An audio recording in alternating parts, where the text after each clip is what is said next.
Nakunan din ng ABS-CBN News team ang paghagupit ng Bagyong Yolanda sa Basay, Eastern Samar. Nagtulungan naman ang mga lumika sa isang gusali sa Tacloban City para masagip ang mga inaanod ng tubig doon.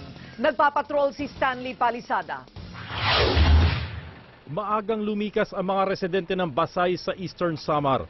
Isang araw bago ang pananalasa ng superbagyong Yolanda. Sa kuha ng grupo ni Jeanette Ruedas ng ABS-CBN Tacloban. Nagsimulang lumakas ang ulan, madaling araw pa lang. Di nagtagal, tumindi ang pagbayo ng hangin.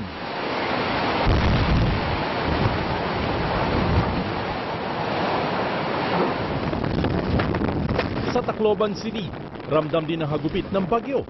Sa kuha ni Sharon Evite ng ABS-CBN Tacloban, halos hindi na makita ang lansangan.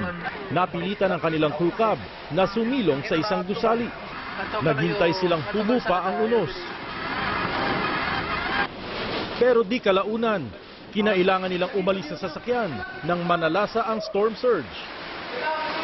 Pinasok ang gusali. Umakyat sila sa ikalawang palapag.